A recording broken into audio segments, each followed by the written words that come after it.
Bienvenue à vous dans votre mini-série des 7 choses à savoir sur les équipes qualifiées à la Coupe du Monde 2022 au Qatar. Le but de cette série, c'est qu'en l'espace de moins de 2 minutes, vous ayez cette information sur les équipes, toutes les équipes qualifiées à la Coupe du Monde 2022 au Qatar. Parce que je sais qu'il y a énormément d'équipes qu'on ne connaît absolument pas et moi-même, j'ai pris un plaisir de découvrir des choses en faisant mes recherches sur ces équipes dont je n'avais absolument aucune connaissance et j'avais envie de partager ça avec vous. Comme ça, lorsque vous arriverez au mondial, vous aurez des informations sur des équipes dont vous n'aviez aucune connaissance. Aujourd'hui, on s'intéresse au pays organisateur, le Qatar. C'est parti. Première chose à savoir, en novembre prochain, le Qatar participera à sa toute première phase finale de Coupe du Monde.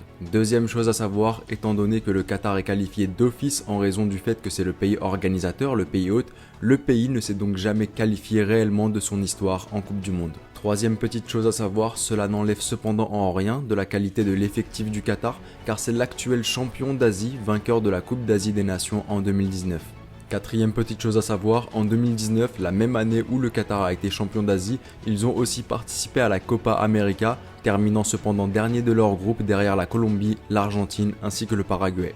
Cinquième chose à savoir, à l'échelle mondiale maintenant, en 1981, l'équipe des moins de 20 ans du Qatar s'est hissée jusqu'en finale de Coupe du Monde, mais malheureusement, ils se sont inclinés face à l'Allemagne de l'Ouest. Sixième chose à savoir, le 3 septembre 2015, le Qatar a connu sa plus large victoire, c'était 15-0 contre le Bhoutan. Enfin, septième et dernière chose à savoir, c'est Félix Sanchez Bas, ancien entraîneur du FC Barcelone U19 de 1996 à 2006, qui est l'actuel sélectionneur du Qatar. Une petite patte entre guillemets à la barcelonaise s'est ressentie sur certaines séquences de jeu, notamment durant la dernière Coupe arabe. Cependant, les derniers résultats du Qatar, notamment une défaite 3-0 contre les U23 de la Croatie, ne présagent rien de bon. Maintenant, chez eux, devant leurs propres supporters, face au Sénégal, aux Pays-Bas ainsi que l'Équateur, le Qatar pourra peut-être montrer quelque chose de meilleur.